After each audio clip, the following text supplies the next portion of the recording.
Previous లెక్చర్‌లో మనం cursor property గురించి డిస్కస్ చేసాం. ఈ లెక్చర్‌లో అదర్ బ్యాక్‌గ్రౌండ్ ప్రాపర్టీస్ గురించి డిస్కస్ చేద్దాం. సో, మనం ఆల్రెడీ సెక్షన్ 2లో డిఫరెంట్ బ్యాక్‌గ్రౌండ్ ప్రాపర్టీస్ గురించి డిస్కస్ చేసాం. సో, ఒక ఎలిమెంట్‌కి background colour, background image or gradient backgrounds ఎలా యాడ్ చేయాలి? అండ్ వాటిని కస్టమైజ్ చేయడానికి యూజ్ చేసే other properties like background position, attachment, size etcetera వీటి గురించి డిస్కస్ చేసాం. ఈ లెక్చర్‌లో 2 other background properties background clip and background origin గురించి డిస్కస్ చేద్దాం. సో, బ్యాక్‌గ్రౌండ్ క్లిప్ ప్రాపర్టీ అనేది ఒక ఎలిమెంట్ బ్యాక్‌గ్రౌండ్ ఎక్కడి వరకు క్లిప్ అవ్వాలి అన్నది కంట్రోల్ చేస్తుంది. అంటే ఎలిమెంట్‌లో ఎంత ఏరియా వరకు బ్యాక్‌గ్రౌండ్ అప్లై అవ్వాలి అన్నది ఈ ప్రాపర్టీ డిసైడ్ చేస్తుంది.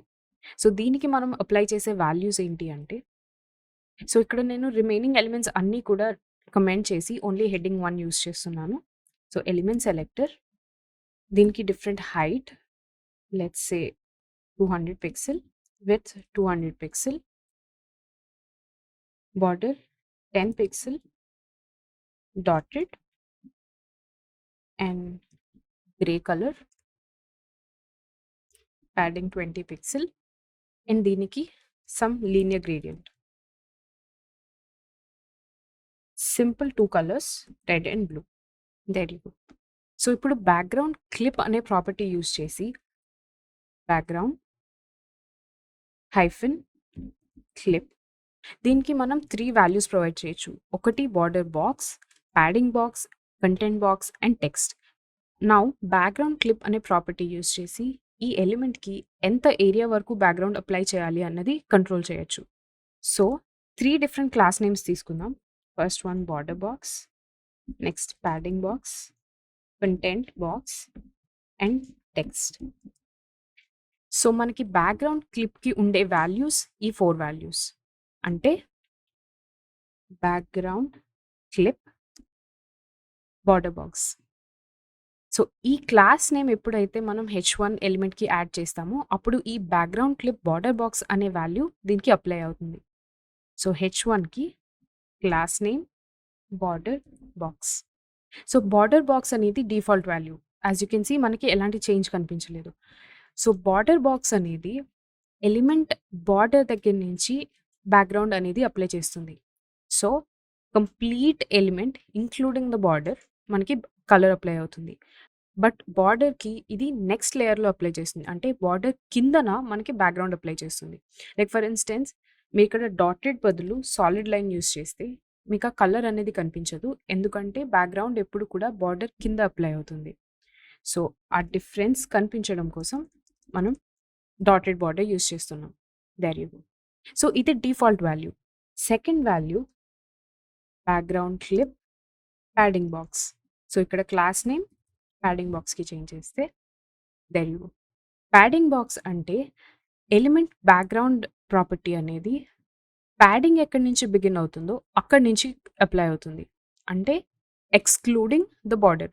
ఓన్లీ కంటెంట్‌కి, ప్యాడింగ్‌కి మాత్రమే అంటే excluding the border only content and padding ఏరియాకి మాత్రమే బ్యాక్‌గ్రౌండ్ అప్లై అవుతుంది. సిమిలర్‌లీ కంటెంట్ బాక్స్ అంటే ఓన్లీ కంటెంట్ ఏరియాకి మాత్రమే బ్యాక్‌గ్రౌండ్ అప్లై అవుతుంది. Excluding the padding and border area. So, border box అంటే కంప్లీట్ ఎలిమెంట్‌కి ఇంక్లూడింగ్ ద బార్డర్ బ్యాక్‌గ్రౌండ్ అనేది అప్లై అవుతుంది.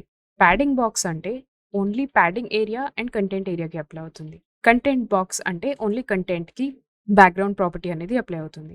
నౌ టెక్స్ట్ అంటే మనం బ్యాక్‌గ్రౌండ్‌ని టెక్స్ట్ షేప్‌లో క్లిప్ చేయొచ్చు. అంటే బ్యాక్‌గ్రౌండ్ క్లిప్ టెక్స్ట్. సో, మీకిక్కడ డిఫరెన్స్ ఎందుకు కనిపించట్లేదు అంటే, మాక్సిమం బ్రౌజర్స్ ఈ బ్యాక్‌గ్రౌండ్ క్లిప్ అనే ప్రాపర్టీని సపోర్ట్ చేయవు. సో, దీనికోసం మనం వెబ్‌కిట్ అనే ఒక ప్రాపర్టీని యూజ్ చేస్తాం. So, hyphen webkit hyphen background clip. ఇప్పుడు టెక్స్ట్ అనే యూజ్ చేస్తే, సో, ఇక్కడ టెక్స్ట్‌కి బ్యాక్‌గ్రౌండ్ అయితే క్లిప్ అయింది. బట్ సిమిలర్ టు బార్డర్ ఇక్కడ కూడా కలర్ అనేది టెక్స్ట్ కింద అప్లై అవ్వడం వల్ల మనకి ఆ డిఫరెన్స్ కనిపించట్లేదు. సో, టెక్స్ట్ కలర్ మనం ట్రాన్స్‌పరెంట్ చేస్తే there you go. So, font size స్లైట్‌గా ఇంక్రీజ్ చేస్తే let's say around 4 rem. There you go. Comment the height and width. So, మనం అప్లై చేసిన red and blue linear gradient అనేది only టెక్స్ట్‌కి apply అవుతుంది. So, usually మనం హెడ్డింగ్స్‌కి ఆర్ ఎనీ పర్టిక్యులర్ టెక్స్ట్‌కి కొన్ని యూనిక్ విజువల్ ఎఫెక్ట్స్ యాడ్ చేయాలి అనుకుంటే, ఇలా వెబ్‌కిట్ బ్యాక్‌గ్రౌండ్ క్లిప్ అనే ప్రాపర్టీ యూజ్ చేసి టెక్స్ట్ వాల్యూ అసైన్ చేస్తే, ఆల్సో డోంట్ ఫర్గెట్ ఇక్కడ మనం టెక్స్ట్ కలర్ అనేది ట్రాన్స్‌పరెంట్ పెట్టాలి. ఎందుకంటే బ్యాక్‌గ్రౌండ్ ఎప్పుడూ కూడా అన్ని లేయర్స్ కింద అప్లై అవుతుంది. బార్డర్, టెక్స్ట్, ప్యాడింగ్ వీటన్నిటికి కింద అప్లై అవుతుంది. సో, ఎప్పుడైతే మనం కలర్ ట్రాన్స్‌పరెంట్ ఇస్తామో, అప్పుడు మనకి బ్యాక్‌గ్రౌండ్ క్లిప్ టెక్స్ట్ అనేది విజువల్లీ కనిపిస్తుంది. సో, మనం బ్యాక్‌గ్రౌండ్ క్లిప్‌లో డిస్కస్ చేసిన 4 వాల్యూస్ బార్డర్ బాక్స్ అంటే ఎలిమెంట్‌కి అంటే complete element including the border మనకి బ్యాక్‌గ్రౌండ్ అప్లై అవుతుంది. సెకండ్ వాల్యూ ప్యాడింగ్ బాక్స్ అంటే only padding area and content ఏరియాకి బ్యాక్‌గ్రౌండ్ అప్లై అవుతుంది. Excluding the border area. Content box అంటే only content excluding padding and border. Finally text అంటే ఎలిమెంట్‌లో ఉండే టెక్స్ట్‌కి ఆ పర్టిక్యులర్ బ్యాక్‌గ్రౌండ్ అనేది క్లిప్ అవుతుంది. సో, దీన్ని మనం బ్యాక్‌గ్రౌండ్ క్లిప్ ప్రాపర్టీ అంటాం. Next property background origin. Background origin అనేది ఎలిమెంట్‌కి మనం ప్రొవైడ్ చేసిన బ్యాక్‌గ్రౌండ్ ఎక్కడి నుంచి బిగిన్ అవ్వాలి అన్నది బ్యాక్‌గ్రౌండ్ ఆరిజిన్. అంటే బార్డర్ నుంచి స్టార్ట్ అవ్వాలా? బార్డర్ లోపల స్టార్ట్ అవ్వాలా? ప్యాడింగ్ లోపల స్టార్ట్ అవ్వాలా? అనేది బ్యాక్‌గ్రౌండ్ ఆరిజిన్ ప్రాపర్టీ కంట్రోల్ చేస్తుంది. బట్ ఇది మోస్ట్ కామన్‌లీ మనం బ్యాక్‌గ్రౌండ్ ఇమేజెస్‌కి యూజ్ చేస్తాం. ఇన్ కేస్ బ్యాక్‌గ్రౌండ్ కలర్‌కి, గ్రేడియంట్ బ్యాక్‌గ్రౌండ్స్‌కి మనం బ్యాక్‌గ్రౌండ్ ఆరిజిన్ వాడితే అది ఆల్మోస్ట్ బ్యాక్‌గ్రౌండ్ క్లిప్ లాగే వర్క్ అవుతుంది. సో, ఎస్పెషల్లీ బ్యాక్‌గ్రౌండ్ ఇమేజెస్ కోసం మనం బ్యాక్‌గ్రౌండ్ ఆరిజిన్ అనే ప్రాపర్టీ యూజ్ చేస్తాం. సో, ఇవే క్లాసెస్‌కి మనం బ్యాక్‌గ్రౌండ్ ఆరిజిన్ అనే యూజ్ చేస్తే and border box. So, it works similar. Background క్లిప్‌కి, బ్యాక్‌గ్రౌండ్ ఆరిజిన్‌కి వాల్యూస్ కంప్లీట్‌లీ సేమ్ ఉంటాయి. Border box, padding box and content box. But background ఆరిజిన్‌లో మనకి టెక్స్ట్ ప్రాపర్టీ అనేది ఉండదు. Let's comment this out. Background origin, border box, padding box and content box. So, background ఆరిజిన్‌లో default value padding box. So, దీనికి default value padding box. Like for instance మీరు ఇక్కడ class name change చేసి padding box అని ఇస్తే there you go. ఇది default value. Even if మీరు comment చేసినా కూడా మీకు అదే వాల్యూ ఉంటుంది. మనం ఒక ఎలిమెంట్‌కి ప్రొవైడ్ చేసిన బ్యాక్‌గ్రౌండ్ ఎక్కడి నుంచి బిగిన్ అవ్వాలి అన్నది బ్యాక్‌గ్రౌండ్ ఆరిజిన్ డిసైడ్ చేస్తుంది. So, background origin border box అంటే బార్డర్ ఎక్కడి నుంచి అయితే బిగిన్ అవుతుందో అంటే బార్డర్ ఔటర్ ఎడ్జ్ నుంచి బ్యాక్‌గ్రౌండ్ స్టార్ట్ అవుతుంది. ప్యాడింగ్ బాక్స్ అంటే ఎలిమెంట్ బ్యాక్‌గ్రౌండ్ ప్యాడింగ్ ఎక్కడి నుంచి అయితే స్టార్ట్ అవుతుందో అక్కడి నుంచి ఆరిజినేట్ అవ్వాలని చెప్తుంది. సో, మనం ఇందాక డిస్కస్ చేసినట్టు బ్యాక్‌గ్రౌండ్ కలర్స్‌కి, లీనియర్ గ్రేడియంట్స్‌కి గనుక మనం బ్యాక్‌గ్రౌండ్ ఆరిజిన్ ప్రాపర్టీ యూజ్ చేస్తే దాంట్లో ఎక్కువ డిఫరెన్స్ అనేది మనకు కనిపించదు. ఇది మోస్ట్ కామన్‌లీ మనం బ్యాక్‌గ్రౌండ్ ఇమేజెస్‌కి యూజ్ చేస్తాం. సో, హెడ్డింగ్‌కి మనం బ్యాక్‌గ్రౌండ్ ఇమేజ్ అప్లై చేద్దాం. Instead of a linear gradient URL media. So, first border box, also background size, cover. So, border box అంటే బార్డర్ ఔటర్ ఎడ్జ్ నుంచి ఇమేజ్ అనేది స్టార్ట్ అవ్వాలి. Padding box అంటే border inner edge నుంచి image start అవ్వాలి. అంటే padding ఎక్కడి నుంచి అయితే బిగిన్ అవుతుందో. నెక్స్ట్ కంటెంట్ బాక్స్ అంటే ఓన్లీ కంటెంట్ నుంచి స్టార్ట్ అవ్వాలి. సో, మనకి ఇక్కడ డిఫరెన్స్ ఎందుకు తెలియట్లేదు అంటే బ్యాక్‌గ్రౌండ్ ఇమేజ్‌తో పాటు దాన్ని కస్టమైజ్ చేయడానికి మనం other properties like background repeat, no repeat అనేది యూజ్ చేస్తే there you go. So, content ఎక్కడి నుంచి అయితే బిగిన్ అవుతుందో అక్కడి నుంచి మనకి బ్యాక్‌గ్రౌండ్ ఇమేజ్ స్టార్ట్ అవుతుంది. అదే మనం బ్యాక్‌గ్రౌండ్ క్లిప్ యూజ్ చేస్తే కంటెంట్ ఏరియాకి బ్యాక్‌గ్రౌండ్ అనేది క్లిప్ అవుతుంది. బట్ ఆరిజిన్ అంటే అక్కడి నుంచి బిగిన్ అవుతుంది. But till the end of the element. Next padding box. So, padding ఎక్కడి నుంచి బిగిన్ అవుతుందో అక్కడి నుంచి బిగిన్ అవుతుంది till the end of the element. So, దీంతో పాటు మనం బ్యాక్‌గ్రౌండ్ పొజిషన్ ప్రాపర్టీ కూడా యూజ్ చేస్తే లెట్స్ సే బాటమ్. సో, ఇప్పుడు బాటమ్‌లో ప్యాడింగ్ ఏరియా దగ్గర నుంచి స్టార్ట్ అయ్యి till the end of the element. So, ఇలా multiple background properties along with background origin use చేస్తే మనం ఎలిమెంట్స్‌కి ప్రొవైడ్ చేసిన బ్యాక్‌గ్రౌండ్ ఇమేజ్ ప్రాపర్టీని కస్టమైజ్ చేయొచ్చు. సో, బ్యాక్‌గ్రౌండ్ క్లిప్‌కి, బ్యాక్‌గ్రౌండ్ ఆరిజిన్‌కి డిఫరెన్సెస్ ఏంటి అంటే బ్యాక్‌గ్రౌండ్ క్లిప్ అనేది మనం ఎలిమెంట్ బ్యాక్‌గ్రౌండ్ ఎలా క్లిప్ చేయాలి అంటే ఎక్కడి వరకు కట్ చేయాలి అన్నది బ్యాక్‌గ్రౌండ్ క్లిప్ ప్రాపర్టీ డిసైడ్ చేస్తుంది. వేరాజ్ బ్యాక్‌గ్రౌండ్ ఎక్కడి నుంచి బిగిన్ అవ్వాలి అన్నది బ్యాక్‌గ్రౌండ్ ఆరిజిన్ ప్రాపర్టీ స్పెసిఫై చేస్తుంది. బ్యాక్‌గ్రౌండ్ క్లిప్‌కి 4 ప్రాపర్టీస్ ప్రొవైడ్ చేయొచ్చు. Border box, padding box, content box and text. Whereas background ఆరిజిన్‌కి only 3 values border box, padding box and content box. So ఇది బ్యాక్‌గ్రౌండ్ ఇమేజ్. సో ఇది background clip and background origin properties. So next property clip path. సిఎస్ఎస్‌లో clip path అనే property use చేసి మనం ఒక ఎలిమెంట్‌లో ఒక పార్ట్‌ని క్లిప్ చేయొచ్చు ఆర్ కట్ చేయొచ్చు. సో ఏదైతే మనం క్లిప్ చేసామో ఆ పార్ట్ మాత్రమే యూజర్‌కి వెబ్ పేజ్‌లో కనిపిస్తుంది. రిమైనింగ్ ఎలిమెంట్ అంతా కూడా హైడ్ అవుతుంది.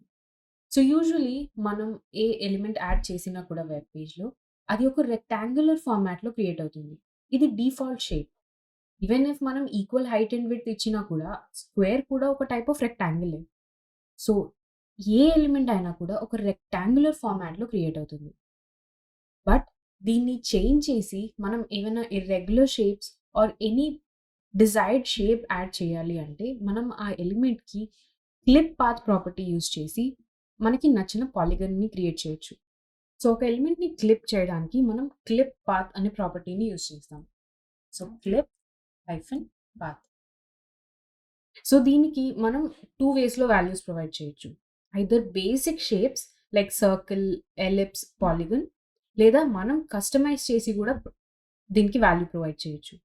ఫర్ ఎగ్జాంపుల్ ఫస్ట్ సర్కిల్‌తో స్టార్ట్ చేద్దాం. సర్కిల్.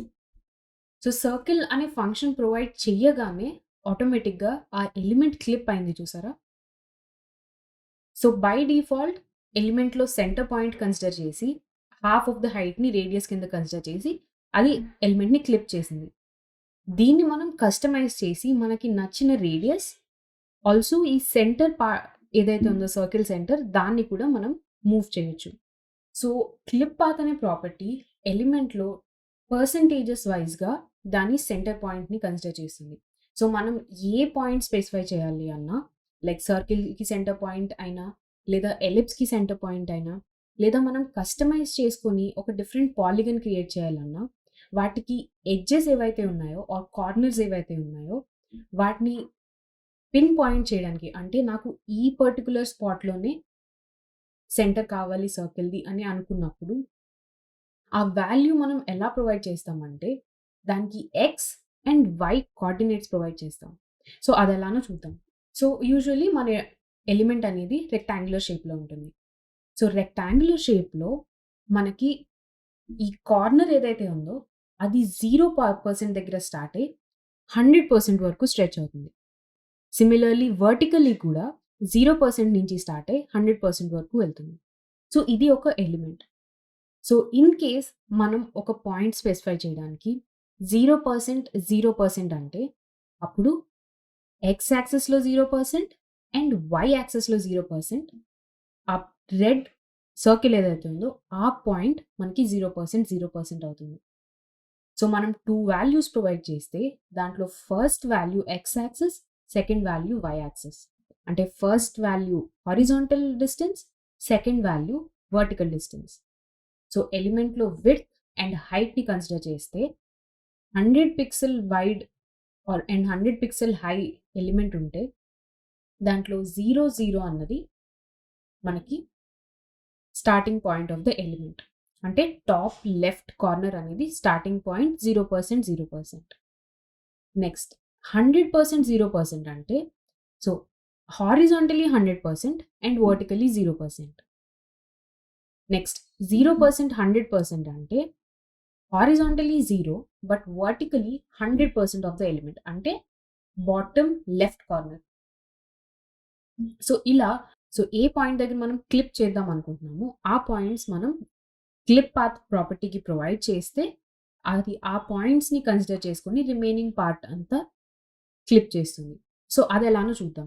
సో ఫర్ ఇన్‌స్టెన్స్ సర్కిల్‌కి మనకి సెంటర్ 0%, 0% దగ్గర కావాలి అంటే అట్ అనే కీవర్డ్ యూజ్ చేసి 0%, 0%. బట్ మనం ఎప్పుడైతే ఒక వాల్యూ ప్రొవైడ్ చేస్తున్నామో ఇక్కడ దీనికి రేడియస్ కూడా మనమే ప్రొవైడ్ చేయాలి.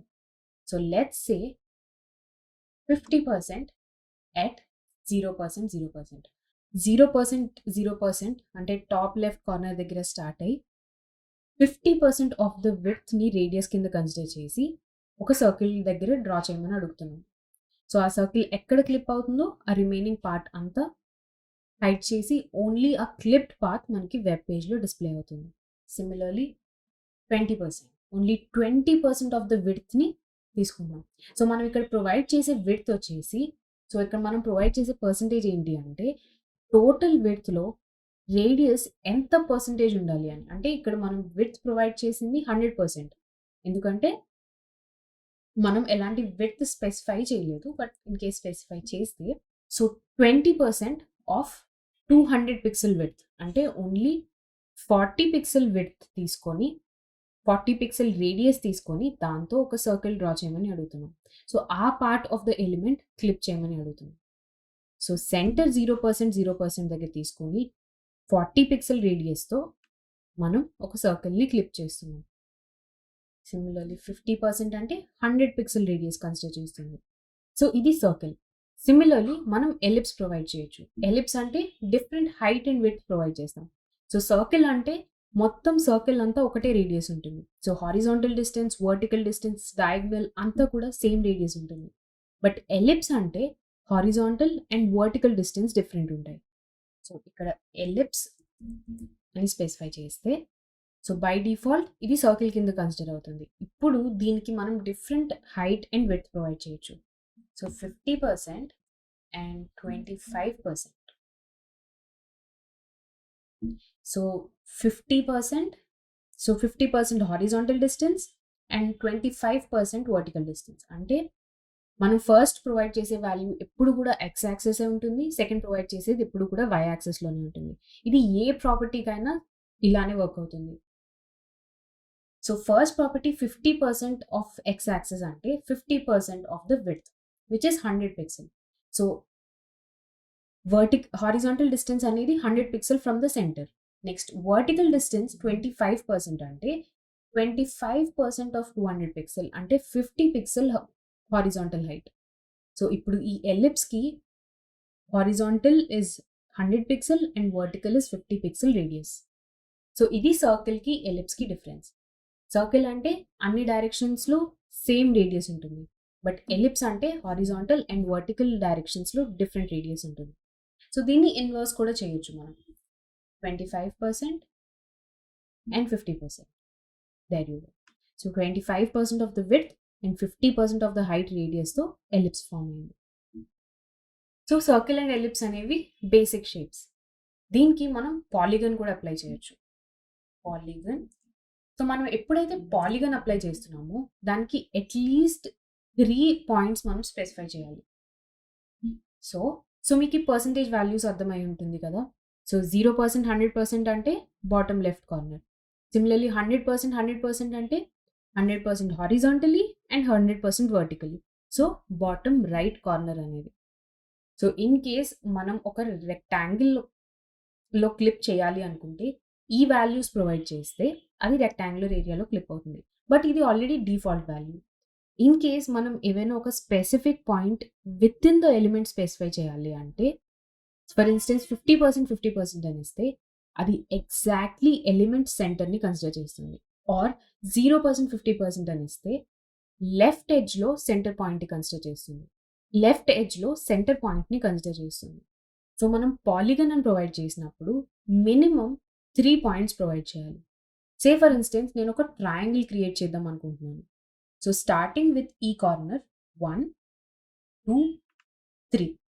So, first point bottom left corner అంటే first horizontal distance 0%, then vertical distance 100%. So, ఇది first point, comma. Second point horizontal 50%, vertical 0%. So, horizontal 50%, vertical 0%. ఇప్పుడు third point both 100%, 100%. 100%, 100%. There you go. So, మనం in case rectangular shape కాకుండా ఏం shape మనం ఒక ఎలిమెంట్‌ని clip చేయాలి అనుకున్నా మనం ఈ పాలిగన్ అనే ఫంక్షన్ యూజ్ చేయొచ్చు. బేసిక్ షేప్స్ అయితే సర్కిల్ అండ్ ఎలిప్స్ యూజ్ చేయొచ్చు. ఇన్ కేస్ కస్టమైజ్డ్ షేప్ కావాలి అంటే మనం ఈ పాలిగన్ అనేది యూజ్ చేయొచ్చు. దీన్ని మనం ఇర్రెగ్యులర్ షేప్‌లో క్రియేట్ చేయొచ్చు. లైక్ ఫర్ ఇన్‌స్టాన్స్ 20% 100% ఆర్ 20% 80% 0% 25% ఇలాగా ఎలాంటి ఇర్రెగ్యులర్ షేప్‌లో అయినా మనం ఎలిమెంట్‌ని క్లిప్ చేయొచ్చు. అండ్ మనం ఏవైతే పాయింట్స్ ఇక్కడ స్పెసిఫై చేస్తున్నామో within those points A polygon అయితే ఫార్మ్ అవుతుందో అది మాత్రమే మనకి వెబ్ పేజ్‌లో డిస్‌ప్లే అవుతుంది. రిమైనింగ్ ఎంటైర్ ఎలిమెంట్ వెబ్ పేజ్‌లో హైడ్ అవుతుంది. సో, ఇలా మీకు కస్టమైజ్డ్ పాలిగన్ క్రియేట్ చేయడం కోసం మీరు ఈ పాయింట్స్ అనేవి మాన్యువల్లీ స్పెసిఫై చేయాల్సిన అవసరం కూడా లేదు. సో, దీనికి మనకి ఒక షార్ట్‌కట్ ఉంది. సో, మీరు గూగుల్‌కి వెళ్ళి క్లిప్ పాత్ టీఎస్ఎస్ అని క్లిక్ చేస్తే మీకు ఆల్మోస్ట్ ఫస్ట్ 4, 5 సెర్చెస్‌లోనే బెనెట్ ఫీలీ క్లిప్పీ అని ఒక వెబ్‌సైట్ వస్తుంది. సో, దీంట్లో మనకి క్లిప్ పాత్ మేకర్ అని ఒకటుంటుంది. సో, మనకి కావాల్సిన ఎలిమెంట్ సైజ్ మనం ఇక్కడ స్పెసిఫై చేయొచ్చు. సో, మన ఎలిమెంట్ మనం క్రియేట్ చేసింది 200/200 పిక్సెల్. సో, ఈ వాల్యూ ఇక్కడ ప్రొవైడ్ చేసి 200/200 దేర్ యూ గో. ఇది మన ఎలిమెంట్. ఇప్పుడు మనం ఏ షేప్‌లో దాన్ని కట్ చేద్దాం అనుకుంటున్నామో చూసుకోవాలి. సో, ఇక్కడ ఆల్రెడీ కొన్ని ప్రీ డిఫైన్డ్ వాల్యూస్ అనేవి ఉంటాయి. సే ఫర్ ఇన్‌స్టెన్స్ మెసేజ్ షేప్‌లో. దీంట్లోనే మనం ఏదైనా మోడిఫై చేయాలి అనుకుంటే ఈ ప్రీ డిఫైన్డ్ పాయింట్స్ ఏవైతే ఉన్నాయో వాటిని మనం మూవ్ చేయొచ్చు. సో, దాని మీద క్లిక్ చేసి దాన్ని మనకి కావాల్సినట్టు మూవ్ చేసుకోవచ్చు. And once me desired shape మీకు ఫార్మ్ అయిన తర్వాత మీరు bottom most part of the page చూస్తే మీకు ఆ క్లిప్ పాత్ ప్రాపర్టీ అనేది ఫార్మ్ అయింది. సో, మీకు క్రియేట్ అయిన క్లిప్ పాత్ డిక్లరేషన్‌ని మీరు సింప్లీ కాపీ చేసి మీ సీఎస్ఎస్‌లో పేస్ట్ చేసుకుంటే ఆటోమేటిక్‌గా ఎలిమెంట్ ఆ షేప్‌లో ఫార్మ్ అవుతుంది. సో, ఈ ప్లేస్‌లో control V there you go. So, ఎగ్జాక్ట్‌గా మనం అక్కడ ఏదైతే షేప్ ఫార్మ్ చేసామో అదే మనకి ఇక్కడ ఫార్మ్ అయింది. సో, ఇన్ కేస్ మనం రెక్టాంగిల్ కాకుండా ఎనీ ఇర్రెగ్యులర్ షేప్ మన వెబ్ పేజెస్‌లో క్రియేట్ చేయాలి అనుకుంటే మనం ఈ క్లిప్ పాత్ ప్రాపర్టీని యూజ్ చేయొచ్చు. సో, నెక్స్ట్ లెక్చర్‌లో బార్డర్ ప్రాపర్టీస్ గురించి డిస్కస్ చేద్దాం.